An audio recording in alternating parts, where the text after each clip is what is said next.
What's the word, everyone? I'm your host, Critical, and if you're like me, finding a place to eat is never an easy thing to do. Whether I'm in my hometown of Seaport, Savannah, Mapleton, Atlanta, visiting family in Brooklyn, New York, or just traveling, I always find myself wishing I had a trusted friend I can call to tell me where to eat. The infatuation is that friend. The infatuation helps you find the right restaurant for any situation. Need a place for a first date? Trying to find a spot for your birthday that you don't want to celebrate, except you also kind of do? The infatuation has you covered in all these situations and many, many more. So if you ever need to find a place to eat, but don't want to read through thousands of unreliable crowdsourced reviews, hit up theinfatuation.com or download their free app for iOS and Android to search thousands of restaurant reviews and guides in 22 major cities around the world.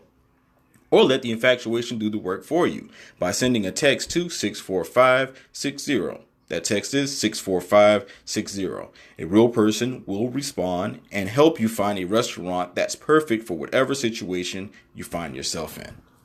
1.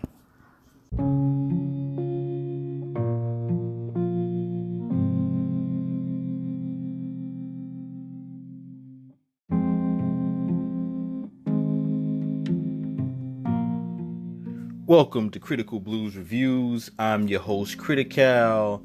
And what's the word, everyone? And happy MLK Day to everyone. I hope everybody is out there, getting themselves together, taking care of business, relaxing, pampering themselves, and just enjoying life, you know what I mean?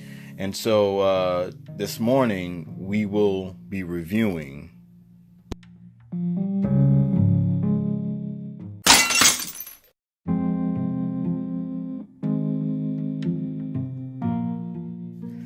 Glass. He's the director is your favorite director and my favorite director, M. Night Shyamalan. He's directed Sixth Sense. And quick story, I remember I went to go see Sixth Sense at the theater with some college friends. Shout out to SSU, Savannah State. Shout out to Seaport.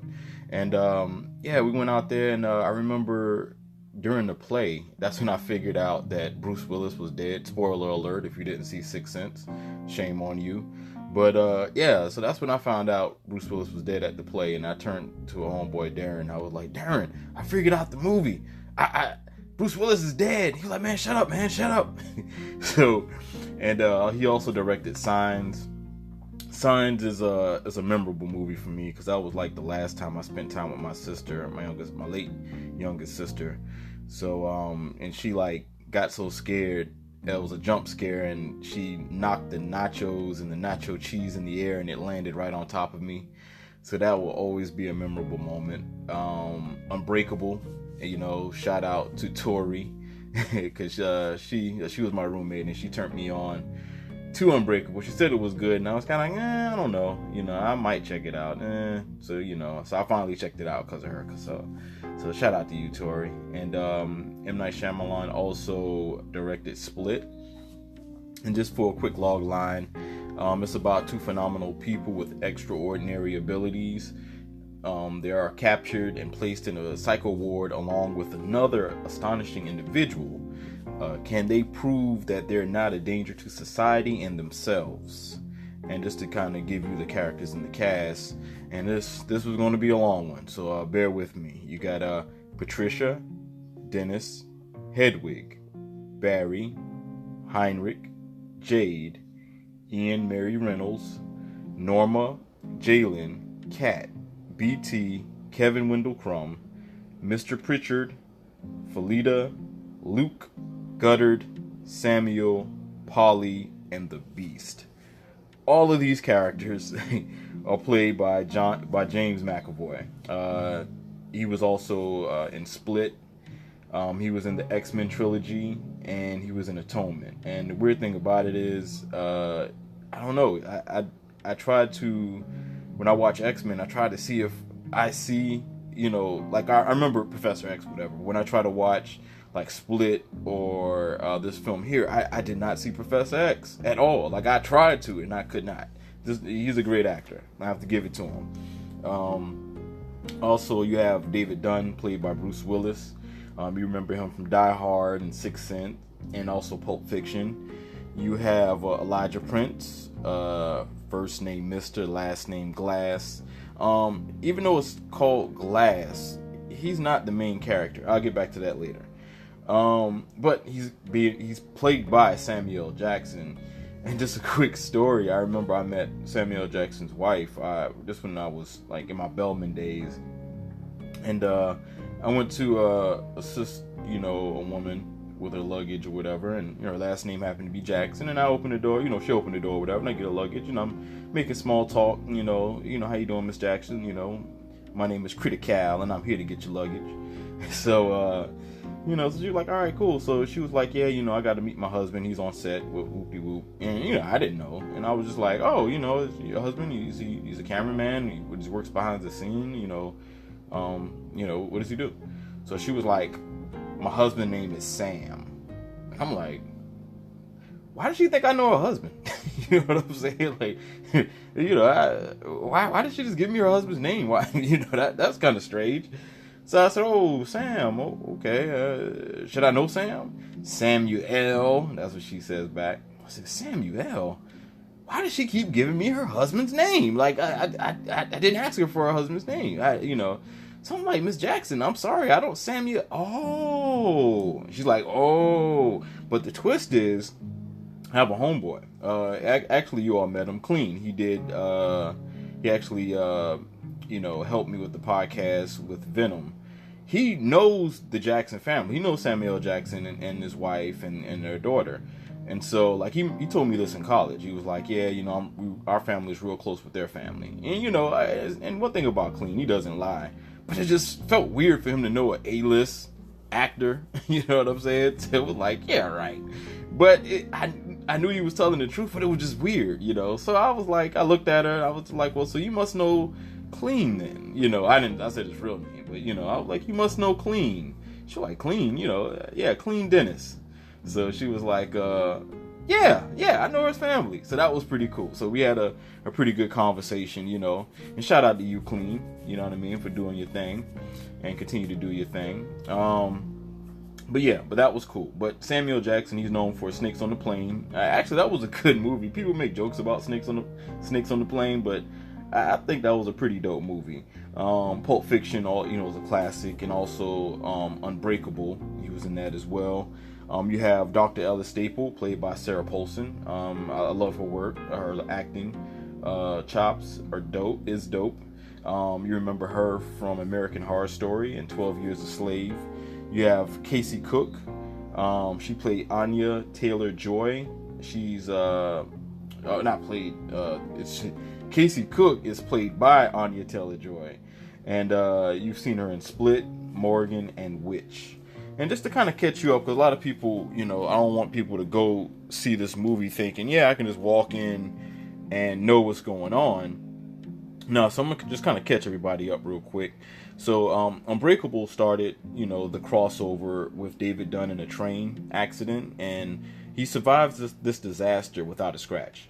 He slowly realizes his ability of his superhuman strength, him not, he not being able to get sick, touching people and getting images of their illegal past, and his weakness is water. And you have Elijah Prince, first name Mr., last name Glass. He's known by Mr. Glass because of his medical condition. He has osteogenesis imperfecta. That's when the bones are very delicate and they can shatter easily. Elijah is obsessed with comic books, and he believes David is the opposite of himself, which is a superhero. He thinks David is a superhero. He also caused David's train to crash, killing many people to find out if there are any superheroes out there. So he was just killing people to see if a superhero pop up. Interesting. So he eventually gets caught and locked up in the West Wing of Raven Hill Memorial. Now, you have the second installment, or the second film. It's called Split. And that's when I spoke earlier about Casey Cook. Casey Cook and two of her frenemies are kidnapped by a guy named Kevin that suffers from a dissociative identity disorder. A dissociative identity disorder, meaning multiple personalities. trying to say that real fast. So anyway, he has 23 personalities in one body. Good Lord. They all like wait as a personality comes into the light. So that's how they take over the body. So basically it's like a musical chairs, for the light. So that's how they, take over the body and, do whatever they want to do, or, whatever plan they have, going on in that head of his. And then one, is the beast. The beast is the most dangerous personality, because sometimes people with this disorder can transform their physical being.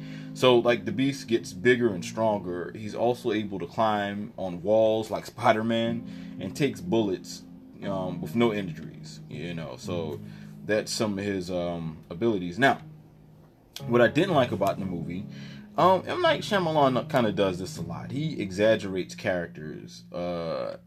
He makes them kind of corny when he does that.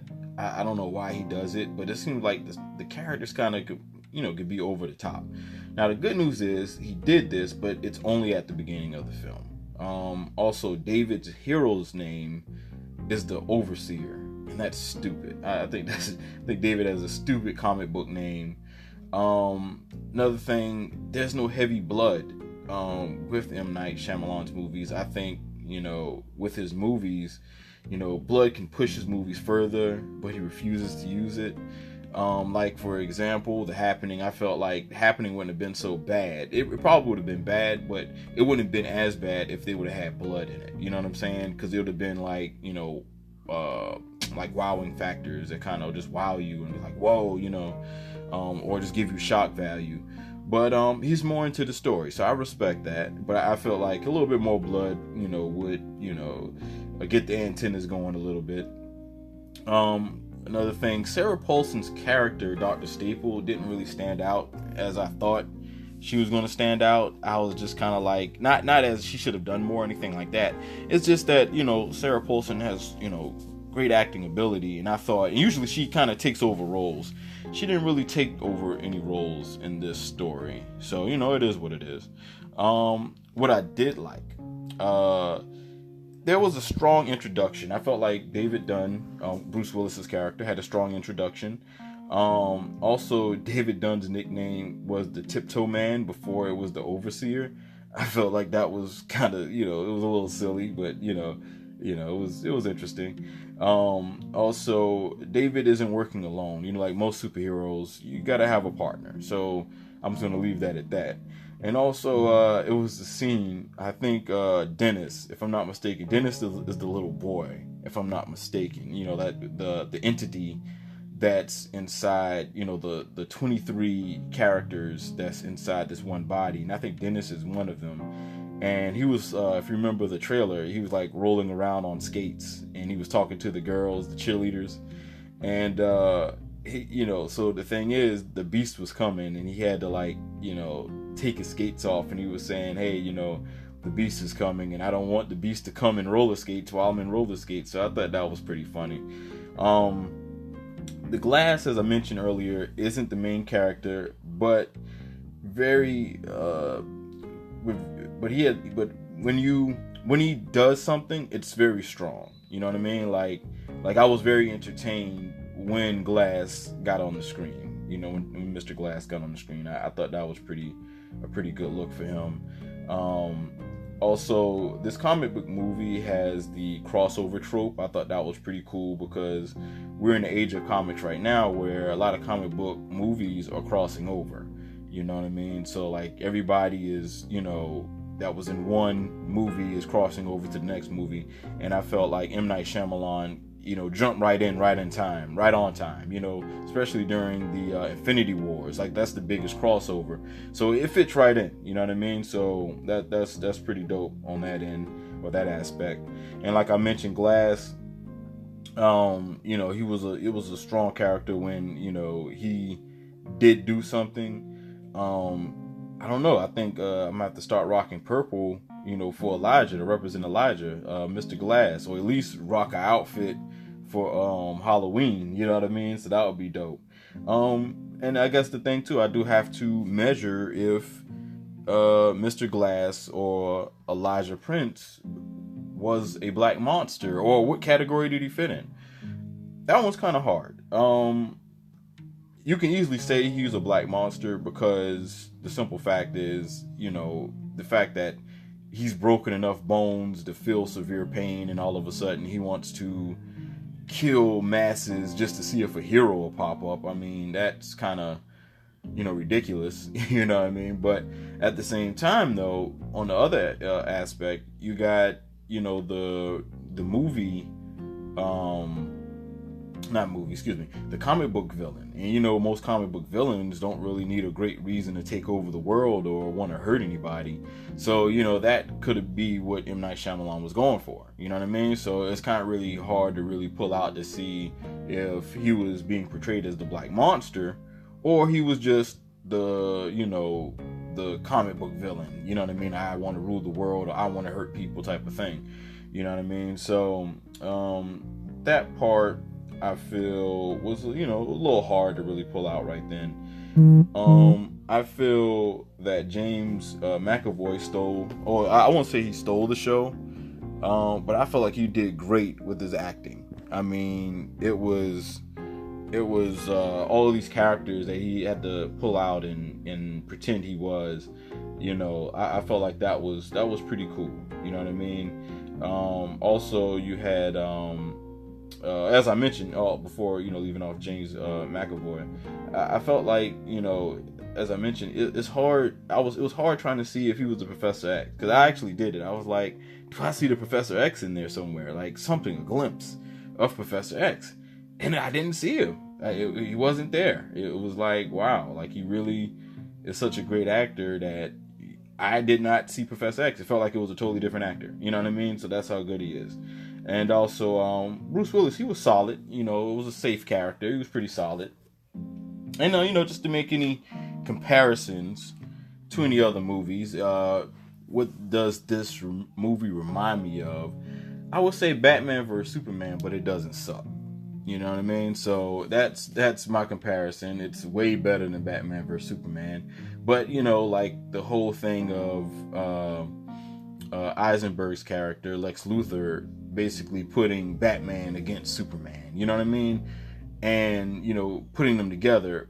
But this time it's like, Mr. Glass actually has a plan to get those two to try to fight. You know what I mean? So I thought that was cool. And if you didn't know, of course, those two are going to fight by the trailer. So don't feel too alarmed. Like, oh, you're getting spoiled. Nah, you're good. They're going to fight. And, Mr. Glass was teaming up with the bad guys. He said it on the trailer. So there you go.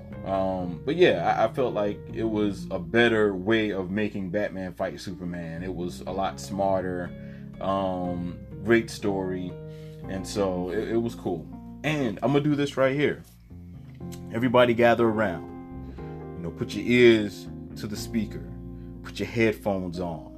Turn the volume up. Because I'm Kritical. I'm going to make a prediction. Kritical is going to make a prediction. Okay? Now, the prediction is, everybody gather around and listen closely. Listen closely. Open your ears. Alright? So, my prediction is, there won't be a superhero movie this year. I repeat, there won't be a superhero movie this year with a better storyline than Glass. Yes, I said it. You want to put something up? You want to put beers up? You want to put dollars up? Yeah, I'm down for it. The truth or dare, I don't care. You know what I'm saying? We could pull it all up. We're talking big money here. Big beers. You know what I'm saying? Bottles of alcohol, or a bottle of alcohol. You know what I'm saying? Show me a movie this year. We got a whole year. This is still January. This is Martin Luther King Day. You got until December 31st of 2019 to show me a movie that has a better storyline than Glass. Superhero movie, excuse me. A superhero movie that has a better storyline than Glass. I'm putting it out there. All right. So anyway, just a little something I felt I would have liked, Mr. Glass to I don't know. I think it would have been clever to make, if Mr. Glass wanted to be the hero, but yet he was a little jealous of David, and he tried to make David look like the villain. And so instead of, making, him doing the right thing, referring to Mr. Glass, he actually becomes the villain, trying to make David look like a villain. And then he just accepts his villain, his villain card, But hey, you know what, man? I didn't write it. You know what I'm saying? I think that just would have smoothed Mr. Glass's arc over to why he became a villain. You know what I mean? I don't know. Maybe I have to watch. Not Split. Not I can't think of the name of the movie. But yeah, maybe I'll have to watch Unbreakable. Excuse me. Again, to kind of get a better understanding why Glass turned bad so quickly. You know what I mean? But it's all good. Maybe it was, like I mentioned before, it was all about that comic book villain. Just that instant turn. I would say Mr. Glass does push and drives these characters in this film, especially David Dunn. I feel like he does drive that character, because if it wasn't for Mr. Glass and that train wreck, there would be no David Dunn. There would be no Overseer or the Tiptoe Man. So yeah. So now we're going to go ahead and get into it and talk about what is the rating for this movie. So, Queen Ella Satine, I hope you're listening. So, I give this film 9 shards of bones. Yes. I give this broken, fragile, shattered bones 9 pieces. 9 pieces of them. I hope you're listening, Queen Ella Satine, and anybody else that thinks I don't give high ratings to film. So this film probably isn't for everybody. It has mixed reviews, which is fine, but it's all about beauty is in the eye of the beholder. So I thoroughly enjoyed myself. Would I see it again? I definitely would see it again. M. Night Shyamalan had great shots. It was a great shot of Mr. Glass when he was in the wheelchair and the light was shining in to the room, and you could see like the light going through his afro. I thought that was a really cool shot. So yeah. And remember what I said. There won't be a superhero movie this year with a better storyline than Glass. All right, y'all. Go ahead, make me laugh by giving listener support for the podcast. Holler back at your boy.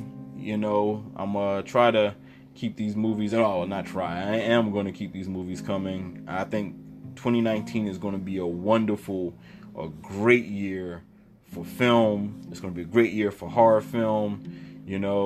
Check out Pod Cemeteries. It's coming soon with me and Dave P. Cove. We're going to be talking about a lot of horror stuff that's going on. So, it'll be a lot of back and forth. Like I still, if horror stuff come up, I still do here. But then we'll have like 2 non-experts talking about horror stuff on Pod Cemetery. So that'll be soon. So look out for that. Hopefully it'll be this weekend coming up, this Friday. You might hear the release. So I'll keep you all posted on that. All right. Y'all take care. All right. 1.